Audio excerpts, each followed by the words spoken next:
Bueno, pues vamos a tener que tratar este asunto de este conflicto en el Medio Oriente, que a finales del mes de febrero se inició cuando Estados Unidos e Israel se unen para contraatacar toda aquella narrativa que la República de Irán desde 1979 ha abordado en contra tanto de la nación de Israel como de Estados Unidos.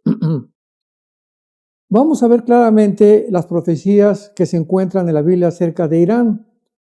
Sin embargo, vamos a ver de una forma mucho más clara que hay una parte en Irán, al sur de Irán, en el sur occidente de Irán, casi junto al Golfo Pérsico, donde se encuentra una región o un territorio llamado Elam, el cual es mucho más antiguo que Persia, o sea que toda la nación de Irán, ya que Elam y Persia se unieron muchos años después que Elam había sido formado, como lo vamos a ver, que tiene la antigüedad casi del patriarca Abraham.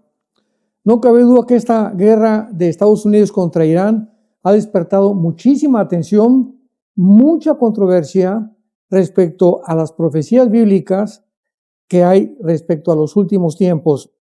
Sabemos también que hay muchas personas a través de los medios de comunicación, sobre todo algunos historiadores, que alegan de una forma lamentable, de una forma patética, podría yo llamarle de una forma más clara, que las profecías ya se cumplieron, que desde hace muchos años siempre se ha profetizado que Jesucristo viene y que nunca viene, etcétera, etcétera. Y de estas personas profetizó el apóstol Pedro en su segunda carta cuando dice: habrá burladores en los últimos tiempos, diciendo que estas cosas ya se cumplieron o que ya se cumplieron en el pasado, que ya no tienen por qué existir, y que además dicen también, ¿verdad?, que el rapto secreto es algo inventado, que el dispensacionalismo o una de las ramas de la teología, que es uno de los sistemas más exactos para interpretar, que fue inventado también hace 1 o 2 siglos y que el rapto también es una nueva modernidad. Todas estas aberraciones, todas estas barbaridades, que algunas rayan ya casi en la herejía, como insistir en que Dios no tiene ya un reloj profético que es Israel, que es Cristo el reloj profético, que Israel ya no tiene ninguna parte en la Biblia, es absolutamente aberrante, ¿verdad? Es algo que lastima, algo que le hace muchísimo daño al cuerpo de Cristo, principalmente cuando se comienzan a esgrimir esos argumentos que no tienen absolutamente ninguna base bíblica más que interpretaciones de personas que se llaman amilianistas, o sea, que dicen que Agustín influyó muchísimo en la iglesia evangélica, Agustín fue influido por Platón, por el filósofo griego, y todo esto se ha derivado actualmente en concluir de que pues realmente, número 1, la teología del reemplazo, ya Israel reemplazó a la iglesia, ya no se han cumplido las profecías, ni tiene Dios ningún programa ya para Israel, Israel no es el reloj profético de Dios, el rapto secreto no existen. Bueno, es impresionante las barbaridades que se están enseñando y que pues muchas personas, porque pues esas personas que enseñan esto tienen cierta reputación como historiadores, etcétera, etcétera, y les ponen atención, sin realmente comprobar en la Biblia que lo que están diciendo son barbaridades. Es lamentable la forma como se está manejando en el siglo XXI la palabra de Dios. Pero veamos claramente que la palabra profética más segura es la que tenemos. Lo dijo el apóstol Pedro en su primera carta. Tenemos la palabra profética más seguro. O sea, si ya hay profecías que se cumplieron y ya no hay nada para el futuro, pues ¿qué profecía segura tenemos? Pero tenemos la profecía más segura que haríamos bien en estar atentos como una antorcha que alumbra en lugar oscuro.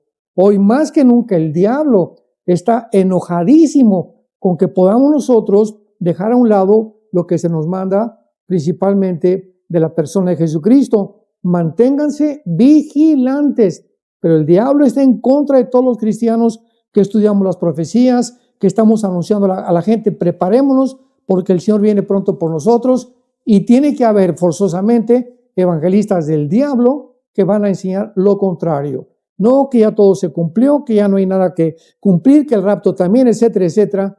Por eso tenemos que recurrir a la palabra profética más segura. Vémonos claramente que esta región o el territorio de Elam, que se encuentra, repito, al sur occidente de Irán, es una de las regiones más antiguas que hay actualmente, porque ya se unió. Es como poder decir, pues Texas y Nuevo México y California pertenecían a México, ¿correcto? Muy bien. Sin embargo, hubo alguien aquí en México que vendió Texas, que vendió Nuevo México, que vendió California a los Estados Unidos de Norteamérica. Entonces, si agarramos un mapa, antes de eso, pues no aparece en Estados Unidos, Texas ni California. Pero ahora ya que ya no pertenecen a la República Mexicana, pues ya aparecen en el mapa de Estados Unidos de Norteamérica. Lo mismo sucede con Elam. Elam, repito, es un territorio que antes no pertenecía a Persia, que es al actual Irán, lo vamos a ver más adelante. Sin embargo, una vez que Elam se une a través del tiempo, casi 500 años antes de Cristo, con el imperio persa, ya comienza a aparecer entonces en el mapa, y ahora Elam forma parte del Irán del siglo XXI. Pero antes, vamos a ver, sin embargo, tenemos que encontrar lo que la Biblia nos informa respecto a la nación actual de Irán.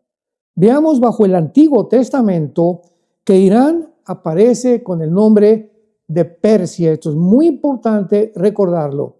En el Antiguo Testamento, Irán aparece con el nombre de Persia. Veamos, por ejemplo, el libro de Esdras, capítulo 1, versículo 1, que dice así. En el libro de Esdras 1:1, en el primer año de Ciro, rey de Persia, para que se cumpliera la palabra de Jehová por boca de Jeremías, despertó Jehová el espíritu de Ciro, rey de Persia, el cual hizo pregonar su palabra, también por escrito, por todo su reino, diciendo. Vemos pues en el libro de Esdras que ya aparece el nombre de Persia con Ciro, Artajerjes, Ciro el Grande, que fueron bastante, Asuero, en el libro de Esther. El libro de Esther capítulo 1, versículo 3 dice, en el tercer año de su reinado hizo banquete, estamos hablando del rey de Asuero, otro rey de Persia que vino después de Ciro, a todos sus príncipes, a los más poderosos de Persia y de Media. Vemos que con el tiempo el reino de Persia se unió con los medos para formar el famoso imperio medo-persa.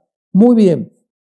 Veamos también en el libro de Ezequiel, capítulo 38, que Irán aparece en la invasión profetizada, que esto jamás se ha llevado a cabo, ni se ha cumplido tampoco, que será la conocida batalla del Armagedón, que está claramente explicada en el capítulo 38 y 39, en Joel capítulo 3, en Zacarías capítulo 12, capítulo 14, en Apocalipsis capítulo 16, etcétera, etcétera.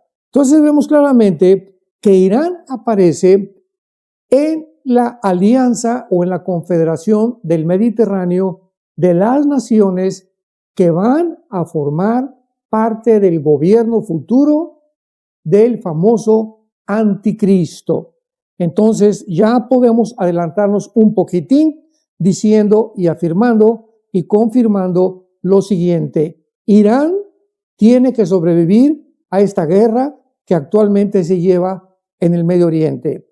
A Irán no la van a destruir ni Estados Unidos ni tampoco Israel. ¿Por qué? Porque aparece en la Biblia formando parte al final de la historia del gobierno del anticristo. Vamos a ver que también Irán con Siria, con Turquía, con el Líbano y con otras naciones del norte del África son las que formarán esta confederación del Mediterráneo, del futuro gobierno del anticristo. Entonces vemos nosotros en Ezequiel 38, versículo 5, que aparece el nombre de Persia. Otra vez se refiere a Irán.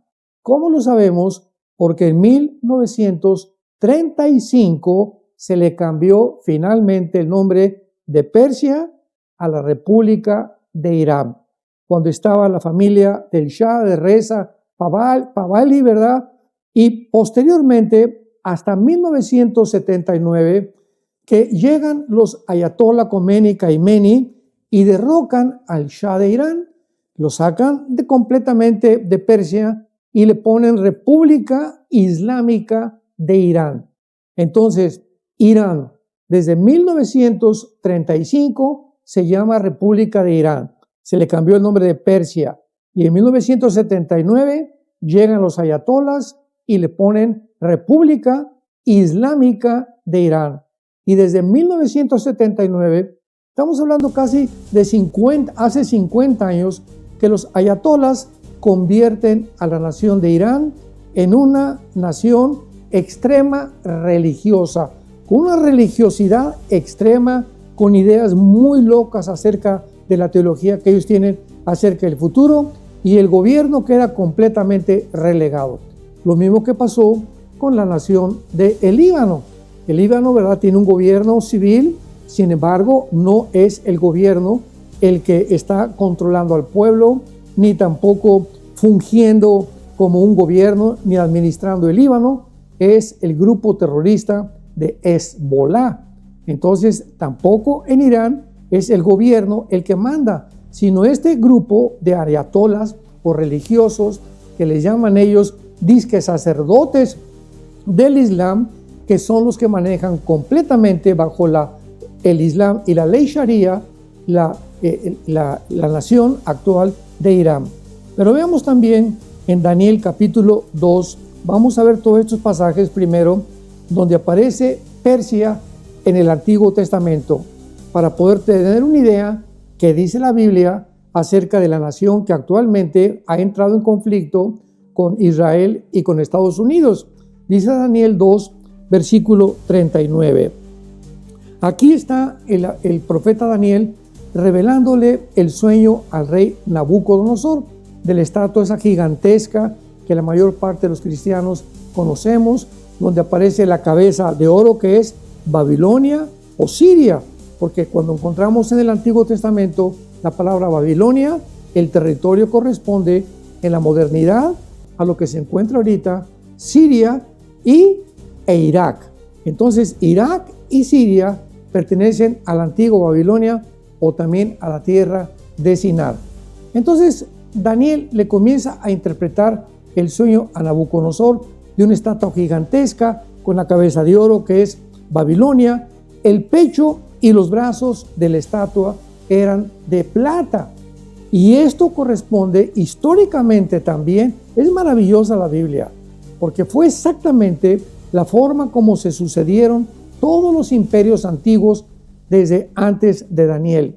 Vemos nosotros claramente que después de Babilonia, ¿quién derrotó a los babilonios? El imperio medo-persa, que es actualmente Irán.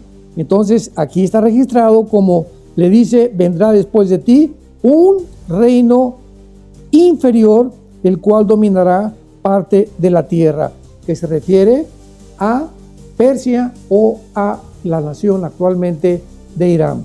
En el capítulo 6 de Daniel, versículo 8, vuelve a aparecer otra vez el nombre de Persia y dice así, Daniel 6, versículo 8. Ahora, oh rey, confirma el edicto y fírmalo. Está hablándole Daniel al rey Darío, ya de Persia. Ya estaba formado porque Daniel sirvió tanto al imperio babilónico como también bajo el imperio persa con el rey Darío.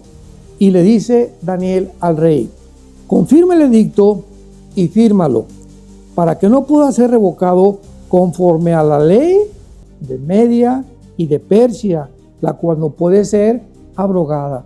Entonces así podemos continuar en el libro de Daniel encontrando de qué forma figura el imperio medo-persa o la nación actual de Irán desde hace más de 2600 años en la Biblia. Pero podemos notar que uno de los imperios más grandes del pasado, ¿verdad? Que fue el Imperio Medo-Persa, junto con Siria, con Irak, con el Líbano, con Turquía, con Etiopía, con Sudán, con las naciones que están al sur de Rusia o de Mongolia, Arcaquistán, Azayakistán, Turkmenistán, etcétera, etcétera, que son las repúblicas que se dividieron de la Unión Soviética en 1991, después de la Guerra Fría. También aparecen en lo que se conoce en la profecía de Ezequiel 38 como la tierra de Magog. O sea, toda esa zona era la zona magogita de las repúblicas que se separaron de la Unión Soviética en 1991 y que también formarán parte de la nación o del grupo de naciones de la Confederación del Mediterráneo del Anticristo. Muy bien. Vemos entonces que todo esto nos muestra que este famoso líder religioso actual, Ruhollah Khomeini, que ya murió, por cierto, hace algunos días en esta guerra contra Israel, murió completamente sepultado en una bomba que cayó donde él estaba viviendo, regresó del exilio y asume el control de la República Islámica de Irán, que fue, y después vemos que hasta hace poco, el 27 de febrero de 2026, es cuando lo reportan ya como muerto, junto también con Khamenei, el otro líder ayatolá de Irán. Muy bien. Irán pertenece a la rama del Islam llamada los chiitas, porque sabemos que el Islam está dividido en dos ramas, los chiitas y los suníes. Entonces, los iraníes son chiitas. Dentro del Islam en el mundo, aproximadamente el 10% de los musulmanes en el mundo pertenecen a la rama chiita, porque la mayoría o el 90% son suníes, que tenemos casi todas las naciones árabes, como Arabia Saudita, que pertenecen a los sunitas. Entonces, aquí ya una divergencia existe entre las dos ramas del Islam. Y vemos ahora que pertenece Irán a la rama chiita, junto con Irak, con Azerbaiyán y con Bahrein y otras naciones más chicas, pues repito, un 10% del Islam chiita en el mundo entero. Actualmente, una cosa que es absolutamente irónica es que Irán es una de las naciones, más bien no una, puedo decir, es la nación donde el cristianismo, escuchemos esto, tiene el crecimiento más rápido del mundo entero, de todas las naciones. Se calcula que un 20% anual es la tasa del crecimiento del cristianismo en Irán. Irán, como una nación de aproximadamente 90 millones de seres humanos, 2/3 partes de Irán están en contra del gobierno. O sea, estamos hablando, ¿verdad?, casi de, casi 25, 30 millones que están a favor del gobierno. Y 60 millones de iraníes, o sea, 2/3 partes están en contra del gobierno, contra 30 millones que favorecen todavía al gobierno. Entonces, cuando vemos ahorita manifestaciones en Irán, que la gente está apoyando a los ayatolás, es 1/3 parte de la población, repito, porque 2/3 partes no los dejan ni salir a la calle. Lo vimos hace algunas semanas, cuando salieron miles, más de 15, 20, 25 mil jóvenes a protestar en contra de los ayatolás. Cuando oyeron que mataron los israelíes a los ayatolás, salieron todos los jóvenes menores de 25, 30 años de edad a las calles de Teherán para poder gritar, ¿verdad? Queremos un cambio de régimen. ¿Y qué fue lo que hizo el gobierno? Los ametrallaron, los mataron salvajemente. Que fue cuando el presidente Trump amenazó y les dijo: si ustedes siguen con esta muerte y aprovechándose del genocidio de estos jóvenes, vamos a tener que intervenir de una forma militar. Que posteriormente vamos a ver las razones por las cuales se llevó a cabo esta guerra. Muy bien. Y quiero terminar con lo de Irán con algo muy importante. Para que esta guerra actualmente que estamos nosotros siendo testigos, que se está llevando en el Medio Oriente, tenía forzosamente para esta guerra que Estados Unidos e Israel en contra de Irán tenían que suceder tres cosas. O sea, hay tres cosas que prepararon principalmente esta guerra. La primera fue que Israel tenía que debilitar a Hamás y a Hezbollah, que lo vemos ya hace algunos meses cuando entraron a Gaza, ya casi están diezmados los de Hamás, casi, porque el mal nunca se va a acabar. Es como en el continente americano en el cual nosotros estamos viviendo. Acaban con el líder de un cártel de drogas y sale otro y otro. O sea, la serpiente tiene y el dragón muchas cabezas. Así que nunca vamos a acabar con la prostitución, con la drogadicción, nunca vamos a acabar con los robos, ni con los secuestros, ni tampoco vamos a acabar nunca con los terroristas. Todo esto terminará hasta la segunda venida de Jesucristo, porque Él será el que termine ya con toda la maldad del mundo. Mientras tanto, el papel de la iglesia, de nosotros, nuestra responsabilidad es resistir, tratar de influir para que esta maldad no se desborde como se debería de desbordar.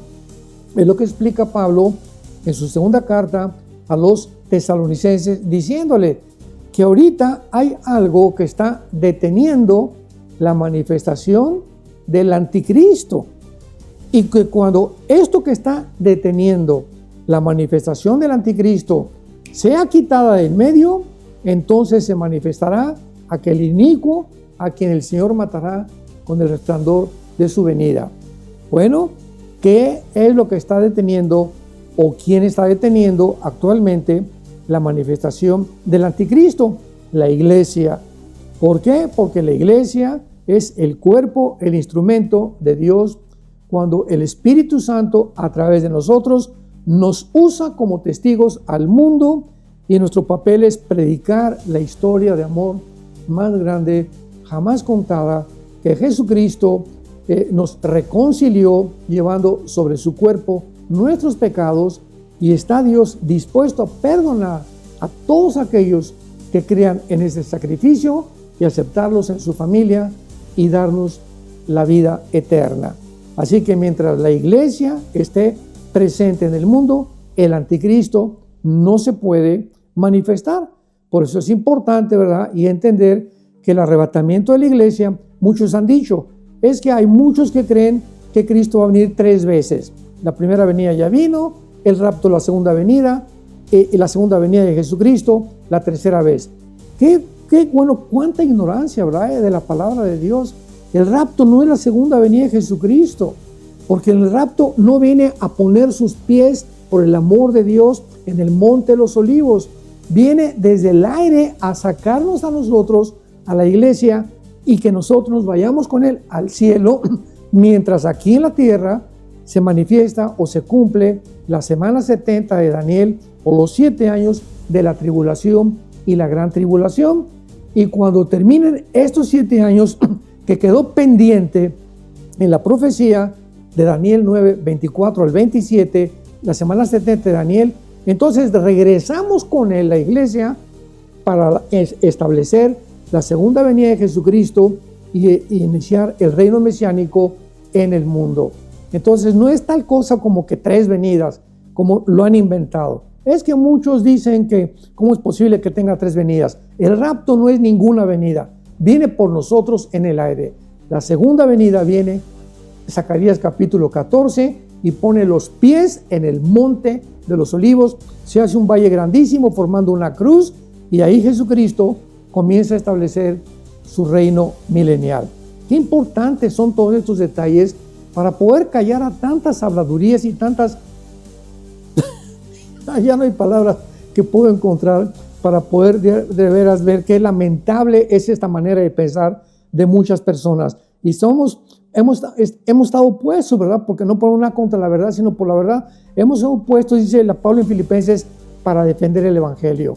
Y esto lo haremos mientras nosotros continuemos perseverando y conociendo las Sagradas Escrituras. Entonces, era importante que Israel diezmara o debilitara a Hamás y a Hezbollah.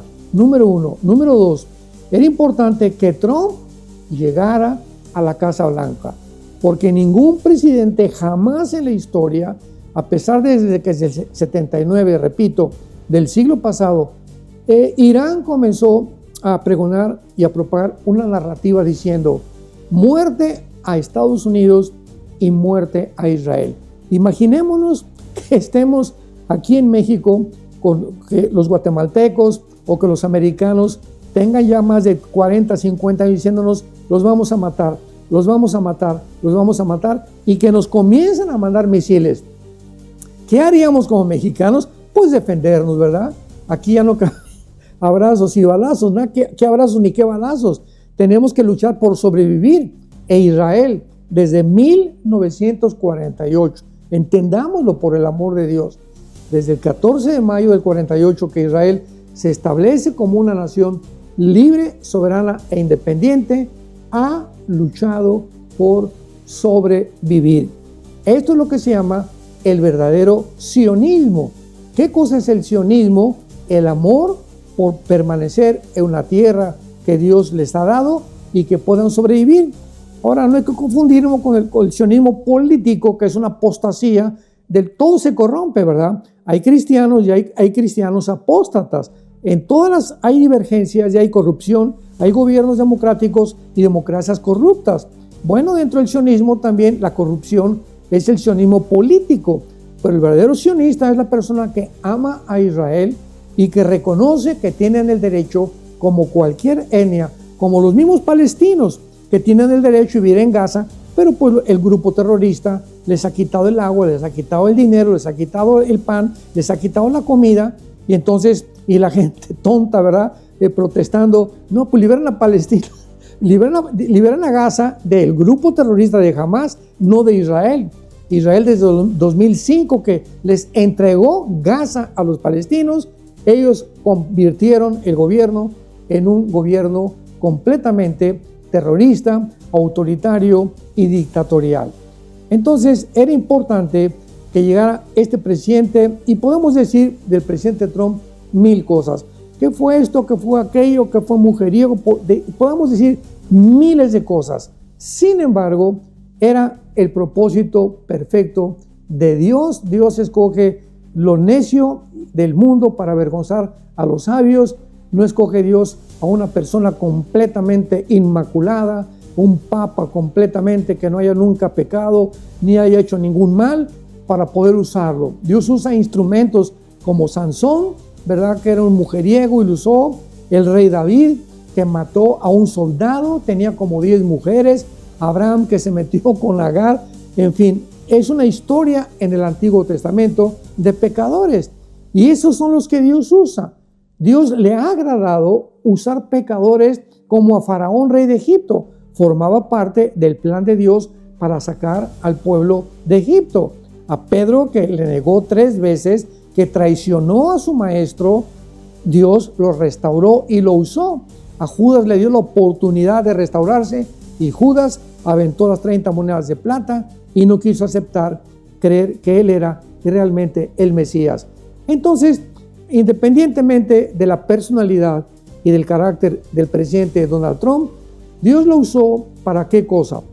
Ahora, para que él encabezara esta guerra, para que le dijera a Irán, bueno, mira, vamos a firmar un tratado. Fueron 3 veces que se sentaron con los iraníes. Por favor, diplomáticamente vamos a acabar con esto. No queremos la guerra nosotros tampoco, pero los ayatolas insistieron en que no iban a dejar de producir el uranio 235 para producir bombas atómicas.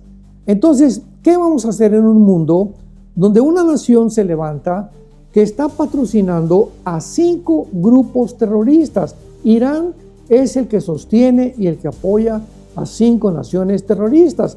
Entonces, estas 5 naciones terroristas han causado el terror no solamente en el Medio Oriente, volaron la embajada en Argentina, volaron buques en el Mediterráneo, Ha llegado a Estados Unidos a volar edificios también a través del Islam. En las Torres Gemelas, 19 musulmanes radicales derribaron 2 Torres Gemelas, matando más de 3.500, 4.000 personas, etcétera, etcétera. Entonces, ¿cómo puede un mundo vivir en paz cuando existe una nación con bombas atómicas amenazando a 2 naciones y amenazando al mundo que van a establecer la ley Sharia, que es la ley del Islam, donde ellos quieren volver al califato y levantar y revivir el imperio otomano turco, que en 1917 fue diezmado después de la Primera Guerra Mundial y terminó, y quieren volver otra vez a levantar el propio imperio otomano. Entonces el mundo tiene que reaccionar. Ahora, durante muchos años, las naciones que hicieron se cruzaron de brazos. No, pues mira, mientras yo tenga aire acondicionado, mientras yo tenga la gasolina, mientras no se suban los precios, no importa que a la larga nos vayan a acabar. Entonces, los malos duran porque los buenos no hacen nada. Y es una cosa que hemos completamente desechado de nuestra lógica más elemental. Alguien tenía que hacer algo. Y las 2 únicas naciones que lo hicieron fue Estados Unidos e Israel. Entonces se levantan estas 2 naciones para detener a una nación que sostiene, financia a grupos terroristas, que amenaza al mundo con incendiarlo con una tercera guerra mundial. Y pues desgraciadamente entramos en un conflicto como el que se encuentra actualmente, en una guerra tremenda. Ya subió la gasolina, subió el precio, etcétera, etcétera. Pero esta es el resultado de la naturaleza pecaminosa humana. Cuando los nazis en la Segunda Guerra Mundial amenazaron extender el nazismo, y Hitler invadió Polonia, invadió Rumanía, etcétera, Francia, etcétera, etcétera, e Inglaterra, ¿qué tenían que hacer las naciones? Unirse para detener el nazismo. ¿Qué hubieran hecho si no hubieran detenido al nazismo? ¿Qué sucedió? Acabó en ruinas Londres, acabó en ruinas Berlín, acabó en ruinas Polonia, casi destruyen toda Europa. Y claro, hubo víctimas, hubo personas, niños muertos, mujeres muertos, había filas tremendas para poder tener agua y para tener comida. No era la culpa de Estados Unidos ni Inglaterra que fueron a detener a Hitler, es la culpa del pecado humano. Así es la historia desde que Caín mató a Abel. Toda la historia hemos visto lo mismo, guerras y rumores de guerras. Y Cristo dijo, esto no es el fin, van a continuar las guerras y los rumores de guerras. Estamos en un mundo caótico, un mundo perdido, un mundo que ha abandonado completamente a Dios, y estas son las consecuencias. Entonces no concentremos nuestro odio contra Israel y contra Estados Unidos, porque el mundo entero se encuentra en estas condiciones. Bajo el anterior gobierno del expresidente Biden, ¿qué es lo que estaban haciendo? Promoviendo la ideología de género, convirtiendo a las niñas en niños, los niños en niñas, degenerando completamente a la raza humana. Y Europa es un continente actualmente ateo, ya no quieren tener tampoco hijos. Por cada europeo que nacen 7 musulmanes, ya no creen en Dios. Es menos del 1% de cristianos y católicos en Europa. Entonces, es un mundo caótico, es un mundo que ya Dios ha comenzado a juzgar. Y cuando esto comienza, pues Dios tiene que usar naciones, ahora Israel y Estados Unidos, porque de alguna manera va a venir la tercera guerra mundial, donde entonces ¿a quién le vamos a echar la culpa? Cuando todas las naciones comienzan a lanzar bombas, ¿por qué? Por el odio, por el rencor, por la envidia, por las pasiones que combaten dentro de nosotros, dice Santiago capítulo 4, ¿de dónde vienen las guerras? ¿De dónde vienen los pleitos en los matrimonios? ¿De dónde vienen los pleitos entre los hijos, entre los papás? ¿De dónde vienen los que roban? ¿De dónde vienen los que quieren secuestrar? Dentro del ser humano hay algo que se llama pecado. Y este pecado es el que se manifiesta a través de la violencia, del robo, del asesinato, de la degradación sexual y también finalmente de las guerras entre nosotros mismos. Caín mató a Abel cuando no había nadie, eran 2 personas únicas en el mundo. ¿Cómo no podían vivir 2 personas únicas en el mundo? ¿Por qué uno tenía que matar al otro? Ahora imaginémonos si creemos eso realmente, de que podemos echarle la culpa a alguien, ¿verdad? Así que todos estamos involucrados en un mundo donde tenemos que comprender qué está pasando a la luz de la Biblia antes de levantar la mano y decir, ¿es este el culpable? Este es el culpable, es el culpable. Todos somos culpables y si no se arrepiente el mundo entero, van a perecer. Así lo dijo el Señor Jesucristo. Ahora muy bien, veamos nosotros entonces rápidamente y examinar la tierra de Elam. Vayamos al libro de Jeremías, capítulo 49, y veamos de una forma muy breve esto en la segunda parte de este noticiero. Lo voy a abordar versículo por versículo. La profecía de Elam, que es la parte sur. Si tienes ahorita un mapa, en la parte sur de Irán, casi pegada al Golfo Pérsico, se encuentra la zona de Elam. Y lo más interesante de esto es que hay una profecía para Elam. Vamos a ver que también hay personas que han dicho, bueno, pero es que la profecía de Elam no tiene que ver nada con Irán. Espérame tantito, Elam ya forma parte de Irán, como Chihuahua forma parte de México y como Texas forma parte ya de Estados Unidos. Así que ya Elam tiene años, ¿verdad? Más de un siglo que forma parte de la nación de Irán. Pero veamos claramente antes esto, ¿verdad? Porque es muy importante. Aun cuando muchos escritores bíblicos se han centrado más en Persia, que es actualmente Irán, vuelvo a repetir, en lugar de Elam, vemos sin embargo que Elam ha existido desde la antigüedad, antes que Persia, porque Elam, o sea, el territorio sur de Irán actualmente, data desde el patriarca Abraham. Veamos rápidamente esto en el libro del Génesis, capítulo 10, versículo 22. Génesis, capítulo 10, versículo 22. Dice así, los hijos de Sem, vemos que de Sem descienden tanto los judíos como los árabes. Los hijos de Sem fueron Elam. Ahí está en primer lugar la palabra Elam. Asur, que es Asiria actualmente, Arfaxad, Luz y Aram. Vemos nosotros en el capítulo 14 del Génesis algo todavía mucho más interesante acerca de la antigüedad de Elam. Dice Génesis 14, versículo 1. Aconteció en los días de Amrafel, rey de Sinar. Si a alguien le interesa llevar los detalles, apúntalo en una nota que tengas ahí o en tu Biblia, ahí mismo arriba de Sinar. Ponle ahí Babilonia. Veamos cómo la primera guerra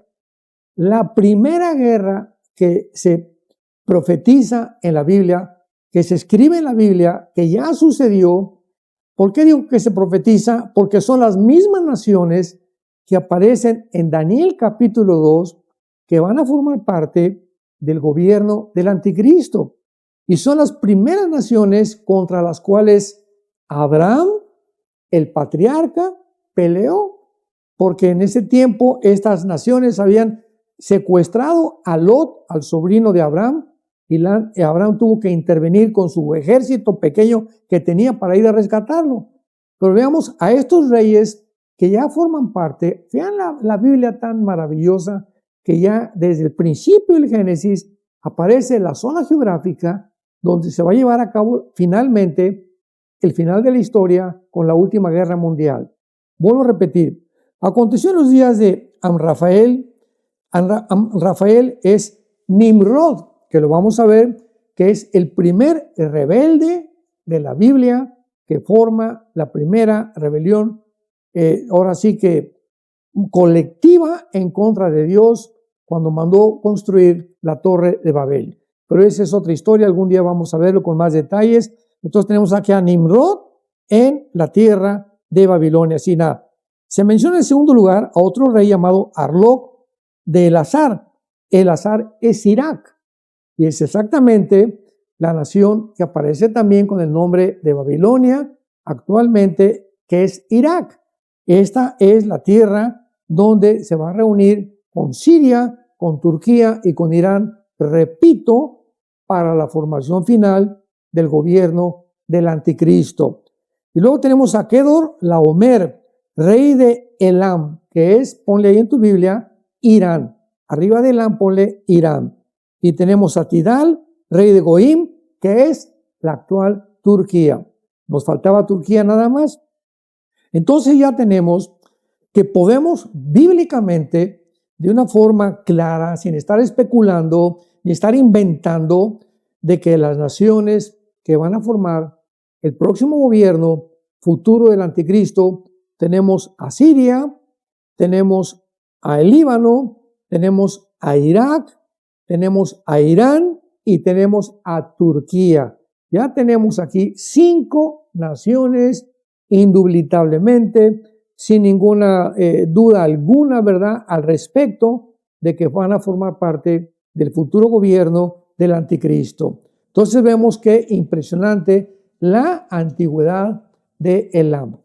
Y vamos a ver finalmente que hace aproximadamente 2700 años fueron dadas 2 profecías acerca de los juicios futuros que vendrían sobre Irán, y esto lo vamos a ver ya con más calma en el próximo noticiero profético.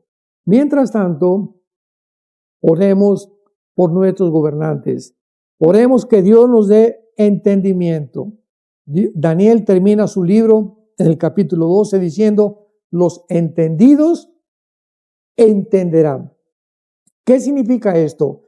Que en los tiempos que estamos viviendo, aquellos que entiendan los tiempos de Dios, se nos manda vigilar, como dice primera de Tesalonicenses capítulo 5 versículo 1, conociendo ya los tiempos y las sazones del Padre, ¿verdad? Estemos atentos a lo que está pasando, porque Dios no está en contra de que estemos buscando en la palabra, descubriendo qué cosa está pasando en el mundo, porque Él quiere prevenirnos. No somos hijos de las tinieblas, no somos hijos de las personas que no saben absolutamente ni lo que está pasando en el mundo, ni de estos falsos profetas que están surgiendo en la televisión y por todos lados, de que ya Dios no tiene nada que ver con Israel, de que Israel no es el reloj profético de Dios, que el rapto, que no hay ningún rapto secreto. Todas estas personas están tratando, ¿qué cosa?, de impedir que conozcamos la verdad, que conozcamos que hay un plan claramente establecido por Dios, porque Dios es un Dios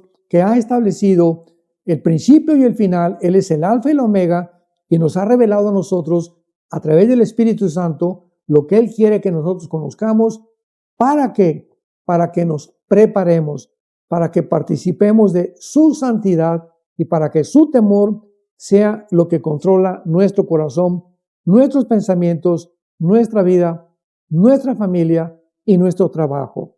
De esta manera podríamos vivir, ¿verdad?, como una persona no cristiana. Ya todo se cumplió, ya no hay nada que conocer. Pues entonces, ¿para qué tenemos ya la Biblia?